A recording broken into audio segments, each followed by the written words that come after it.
Hi everyone, welcome to the Jack and Joe show where me and Jack have just got back from sunny Wolverhampton on what was possibly the hottest day in my 22 years on this earth. Jack, how are you doing? And for last week, happy birthday.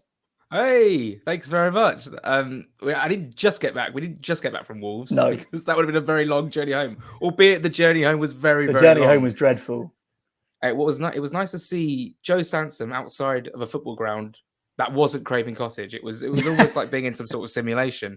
But Joe, it was playoff final vibes, wasn't it? Very hot, and a big penalty miss as well, which is very frustrating. Which of course didn't happen in the playoff final. I'm just now talking about Wolves away. A game that we can just touch on, I think. Yeah, I think it's fair to say it was a pretty, I don't want to say pitiful game of football, but it was pretty rubbish, wasn't it? I mean, it's not a bad thing. I think any point away from home is fantastic. And the result for us, despite the penalty miss, I think is a good one. And I genuinely believe that any point away from home is a point gained, no matter what the circumstances are. It's obviously disappointing the way that we ended up drawing. I think that it would have been a very much a smash and grab win. We didn't create much. The Bobby Reid header just before it got to the line in the first half from the corner was probably the closest we got. Other than that, Wolves definitely created the better chances. They looked very toothless, the friendly dragon up front. And What? have you seen How to Train Your Dragon? No. Oh, whoosh! Hopefully, a few of the younger viewers will like that one. But the thing DreamWorks was, merchants. yeah, DreamWorks version. The books are better than the films, by the way. That what they did to those toothless, right? Toothless is toothless, right? Let's just get this out of the way. But in the films, he has teeth. Run that one past me again, Jeff, because I don't understand.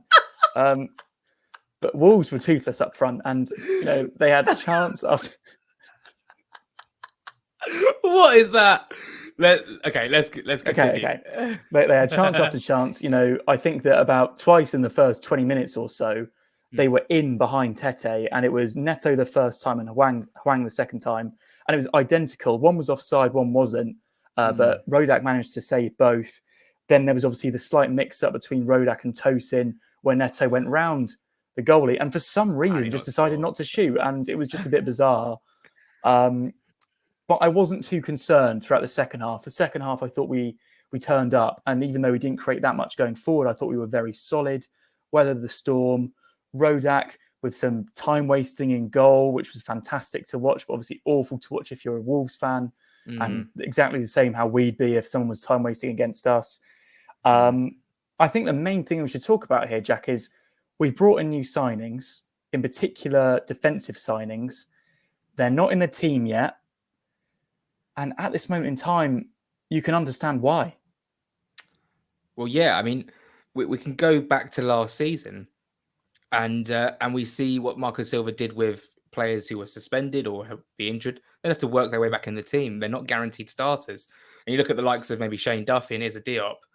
Are they better caliber of player to Tim Ream and perhaps Tosin? Then maybe. But you have to work your way in. And there is an element to, obviously, Diop's lacking match fitness. He hasn't had any preseason with West Ham. Duffy, I don't know how much preseason he played with Brighton and Hove Albion, but Silva likes to stick and have continuity at the back. Tim Ream and Tosin from last season into the first two games of this season makes sense. People look at Tim Ream on a team sheet of a Premier League fixture and get nervous, but so far, not really many complaints from me. I think he's been more than solid, and you can look at Bernd Leno and he's missed 2 games now, and he's been on the bench to Rodak, but again, Rodak got man of the match on Saturday as well. So it was one of those games where, Joe, after 5 minutes, I was like, I'll take 0-0 and I'll just run. And it's just not like the mentality you want to have at every single Premier League away game. They say win your home and draw your away. Well, if you sort of factor in that we drew to a top 6 team in Liverpool on the opening day, we're so far on track of that sort of thing that you want to do. But Brentford on Saturday, big game at home. But in terms of the defence, I wonder how long it will take until Diop gets the nod ahead of Tim Ream. I think it will inevitably happen at some point. And I'm just thinking about Brentford and the way they pressed Manchester United on Saturday. If they come to Craven Cottage and start pressing the hammers within 5th, 6th minute in, we could find ourselves in a bit of trouble. Michael Tremblay, yet again, being said on this Jack and Joe show.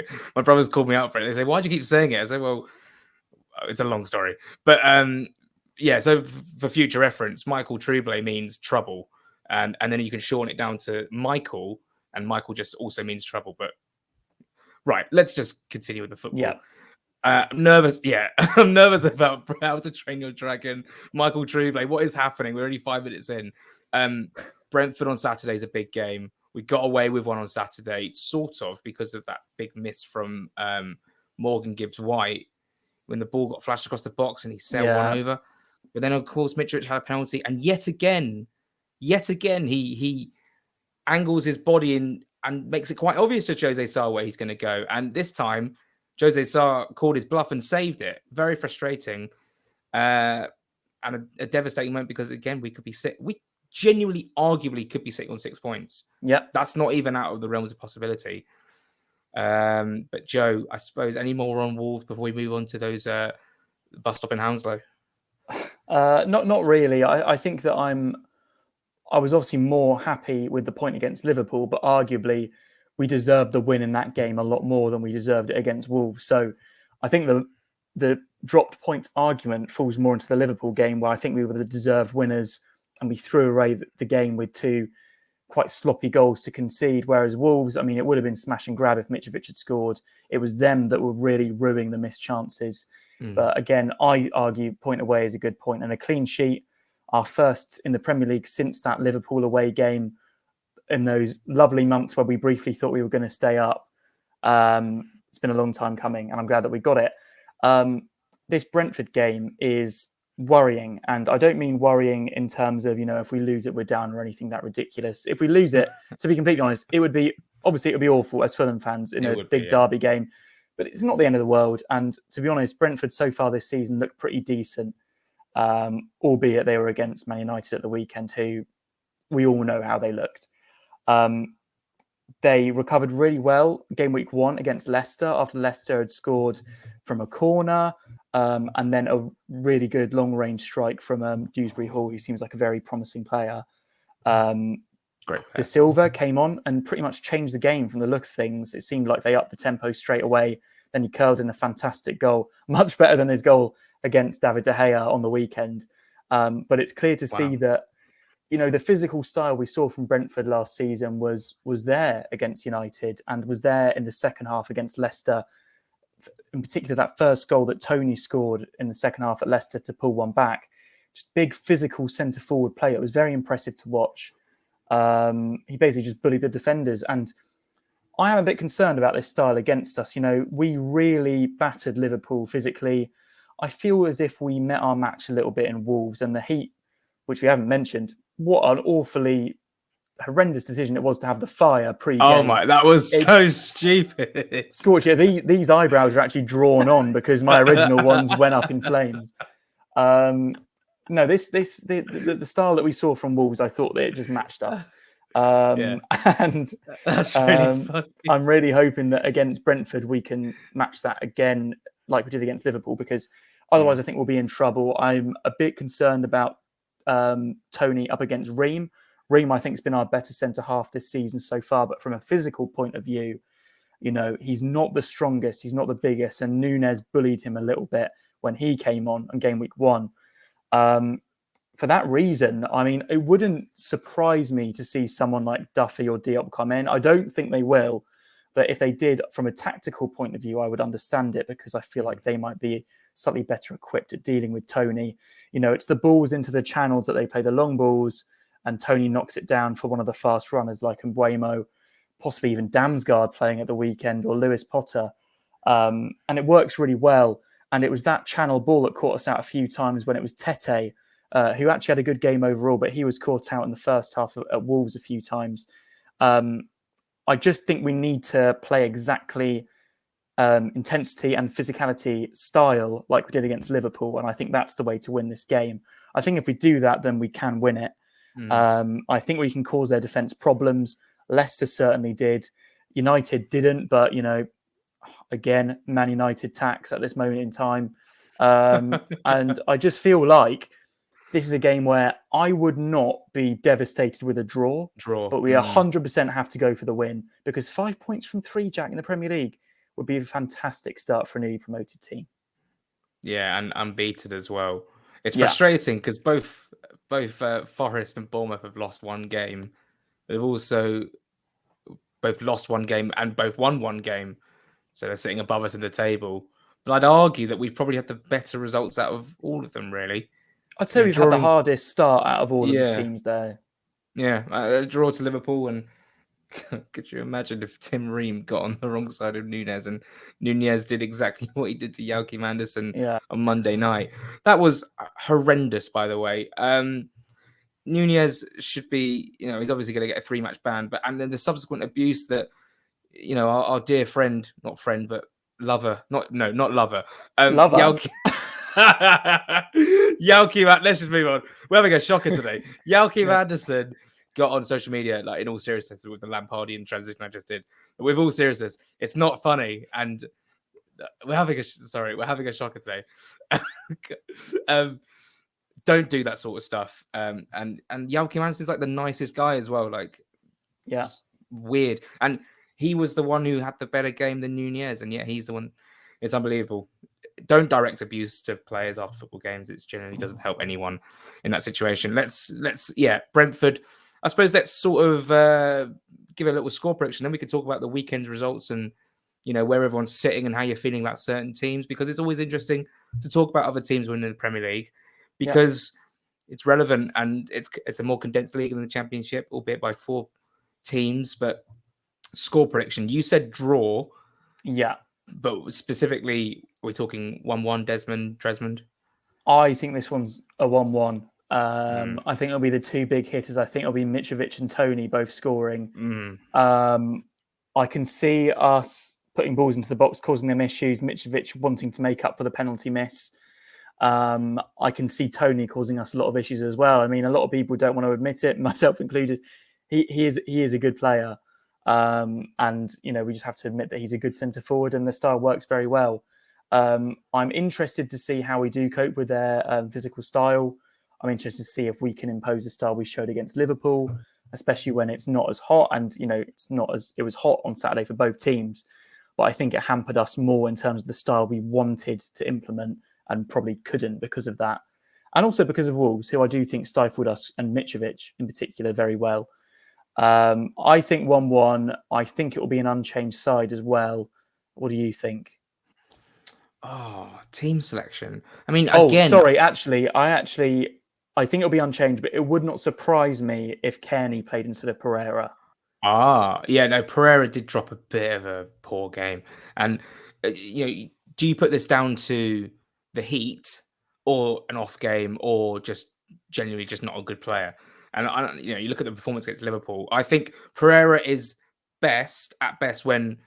Well, I was going to say when we're on the front foot, but we weren't necessarily on the front foot against Liverpool, but we were for spells, and he was really bright within those spells. Yeah. So maybe when we're pressing a little bit higher, maybe he can be a little bit more brighter.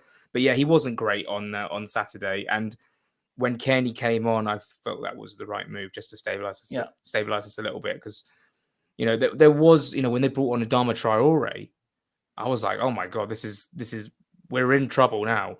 But Traore didn't do very well, did he? No. At all. And who would you say, apart from Reddick, was your standout player for Saturday? So I actually wouldn't have even put Rodek as a standout player. He would have been 3rd or 4th on my list, but the top 2, which I can't really choose between, would be Ream and Robinson, and basically just the left-hand side of the defence. I thought they were both completely solid, not at fault for any of the chances we did concede. And Robinson, I think I would have to give it to, because I thought he completely shored up Wolves' right-hand side. And you got to think that when they brought Traore on, as you said, I was thinking, okay, we are a bit in trouble here. He can stretch the game. We didn't see him at all. Robinson completely kept him under lock and key, which didn't happen last time we were in the Premier League against Wolves. So great to see and a great improvement. And Robinson and Ream so far, I am sorry, because you proved me completely wrong. I wanted both of them out of the team. I didn't think they were good enough, and they've proved me wrong so far. So fair play. Well, it's just good, though. It's good that Ream is playing well, because even if he's not in the team, he's an option to bring off the bench, with 5 subs and 9 on the bench. It's fantastic. And there was talk in the summer about bringing in a new left back. I know we have Joe Bryan. I still would bring one in. And I think me too.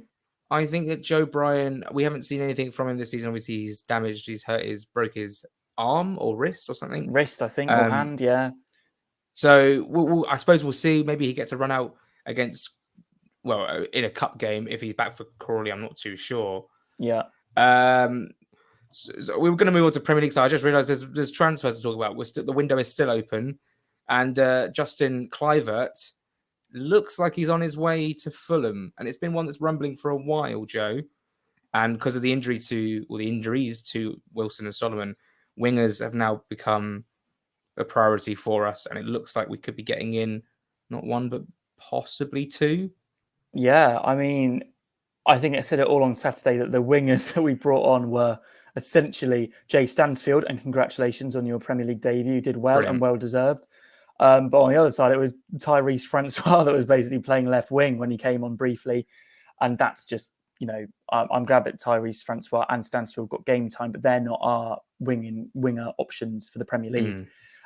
So delighted to see these links. Kluivert is a player that hasn't really found that permanent home. He's been on loan a few times at Nice most recently, but a young player that Silva, according to the reports, has directly requested and been in conversations with. And Kluivert, if reports are to be believed, has rejected Champions League teams to be here and European teams, teams playing in Europe, so Europa League and Conference League, etc., to play for Fulham and to be in the Premier League. And it sounds like it would be a loan deal till the end of the season with an option or obligation, depending on where you look, to buy. Yeah. And it sounds like that's really sped up today. So that's great. That would be another winger to provide depth. I think he plays predominantly on the left. And then another winger that we're potentially bringing in is Willian, who's reportedly training with the club. And I guess we're yet to see if that will actually turn into a move, Jack. But what are your thoughts on Willian, but also Kluivert? Imagine getting the team sheet on Saturday at 2:00 and seeing all the names that you said, let's see, try list. Try list, yeah. Try list number 11, yeah. Willian, incredible, isn't it? At the age of 34, you're thinking, well, I don't think he's going to offer much apart from cameos off the bench and maybe the odd start, but not 90-minute performances at his age. Maybe I'm wrong. Maybe he's fit as a fiddle when he's actually, capable of putting in his performances. Again, the abuse that he got in Brazil has opted him to move over to England. What is happening, man? Why do people do this sort of thing? It's absolutely ridiculous. It makes me furious, but hopefully he can come over to England. Obviously, it's his third club in the Premier League. He was previously at Chelsea and then Arsenal, and now the biggest club in London, in Fulham. And I think a Premier League move for him to maybe finish his career is quite attractive. Does it scream of like Andre Schürrle or Ryan Babel? Probably not. I don't think so. I'm quite excited about this, just to see what he can do, basically. That's if he signs, of course. He's only like training with us for now, and maybe he'll train and go and sign for someone like Brentford. Like, you never know. Imagine if we see the team sheet on Saturday and Brentford have trialists on the team. That would be so funny. He's trained with us all week and learned our tactics as well, hasn't he? He knows how we're going to play. Bro, he's definitely playing against us. He's playing against us. Yeah. In terms of Justin Kluivert, this is a player who a lot of people on Twitter have sort of been like, oh, I don't want this player, blah, blah, blah. But if you think about it, the amount of times that we've got players in and people have been unsure about it, Marco Silva, his best trait at Fulham, in my opinion, apart from obviously getting us champions last season, is improving players and their ability to play football. So you look at someone like Niskin Skabano, you look at obviously Mitrovic, you look at Tim Ream, Tosin, like these Robinson, these sort of players. And to have a winger in, Justin Kluivert obviously played at the Liga in Serie A. I'm excited just to see what he can do, and it's obviously another option. And when Solomon and Wilson are back, they're generally going to feel like new signings, albeit Solomon is a new signing. But Wilson back is going to be great because he's such a good player. I think he'll thrive at Premier League level. Joe, I'm so excited about this team this season. I really do feel like, 2 points from 2 is a good start. You don't want to be 2 points from 3, especially with the loss to Brentford. I'm also going to echo you and say a 1-1 draw. What about the weekend's results? I think the standout for me was Southampton 2, Leeds 2, good result for us. I'm not talking about a shock factor, which obviously Brentford beating United, but a result that we needed was Southampton and Leeds to draw, just based on teams around us and who we want to drag in there with us. Very, very good for us. Any other results that sort of stood out to you? Bournemouth losing 4-0, but that wasn't really a shock, was it? Yeah, I mean, Bournemouth losing 4-0. I mean, let's face it, weirdly, 4-0 was quite a respectable scoreline against City. I think for a newly promoted team, they're unbelievable. And they kept Haaland reasonably quiet as well. And it just shows that even if you keep one of the best strikers in the world quiet, they have some other options that they can fire at you. I thought that Forest winning was interesting. I thought what was more interesting was actually their performance. I actually didn't think they were very good. I thought they got quite fortunate with the goal, conceded the penalty. Very fortunate. West Ham hit the bar a couple of times, the disallowed goal. Essentially, obviously, look, great result for them. A win against West Ham is a very good and slightly unexpected result. I think that West Ham are a very good team, and they're in that pool where you'd probably take a point at home against them if you were offered it. I probably would. It's a good result for them, but it's the second game in a row where they've conceded a lot of chances, and they have new players coming in, about 25 or 26 of them, I reckon, by Saturday. But it's one of these things where the result at this point matters more because it's points on the board. They can bed these new signings in later, so important result for them, not ideal for us. Everton lost again and didn't look fantastic at Aston Villa. They have more signings yet to come in, but they might be losing Anthony Gordon. And then we've already basically spoken about Brentford.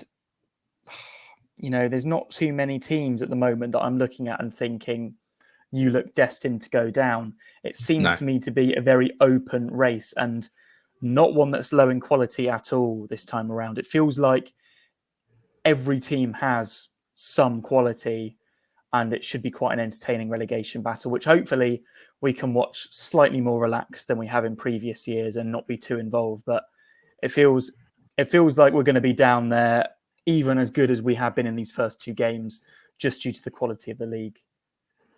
Just popped up the fixtures. I just couldn't remember who Nottingham Forest were playing on Saturday. They're at Everton away. The early kickoff is Spurs v Wolves. Wolves are 1 point from 2, obviously. Obviously, a Spurs win there would be quite beneficial for us, or very beneficial for us. Palace Villa, you'd want draw. Everton Forest, I suppose you'd want draw, really, wouldn't you? With Everton being on 0 points. Fulham Brentford, obviously. Leicester Saints, draws. It's all draws, basically. And then obviously Bournemouth versus Arsenal. We want the Arsenal to win. Leeds v Chelsea. You want Chelsea to win, unfortunately. West Ham Brighton's very interesting. You sort of even want Brighton to win because West Ham are on 0 points. And then obviously Newcastle versus Manchester City. City to win, obviously. And then obviously Man United versus Liverpool. Oh, 1-0 Stoke v Middlesbrough. Interesting. Right. Is there anything else to talk about? Anything else? Any more links? Any more rumours that have dipped? I feel like those are the only Brereton Diaz. Yeah, those are the only live ones. Brereton Diaz came out today. We're recording this on Wednesday this time around, just so you know when we're up to with all the latest rumours. So most of the rumours for Willian and Kluivert have come in today. Been linked to Brereton Diaz, and that's a player that I'd really love to see at Fulham. I mean, I don't know how much he'd actually cost. It sounds like Nice have bid, but it's under their valuation, Blackburn's valuation, that is. I haven't seen, Jack, if Brereton Diaz is involved in Blackburn's squad tonight. I'm just thinking, I haven't looked at that. He's starting. So that suggests nothing's close. And I imagine that they'll try and hang on to him until the deadline at least, even if they do sell. But would be a really interesting option because obviously he plays on the wing, but he sort of floats in as a bit of a forward player. Not sure how it would quite work in our system, but definitely an interesting one. But there doesn't seem like anything that's too close. One interesting thing to call out is that Marco Silva said last week that he basically said that our backline is completed. And he also said that he wants another midfielder. So I think that's one to look out for. Another, I would say one more central midfielder probably coming in before the end of the window. Yeah. So I'd say 2 wingers, a striker and a midfielder, and we're done, Jack. I don't know if you'd agree. Yeah, just give us some deadline day content, please. That would be great. I don't think Fulham will pass up the chance to use that other, after Shane Duffy, domestic loan spot. We always fill it. Fulham are delighted to announce the signing of Ruben Loftus-Cheek. No, thank you. Oh, wonderful. We would like a player from the same club who will do a better job for us and is a better player, and that is Conor Gallagher. Please, that would be great.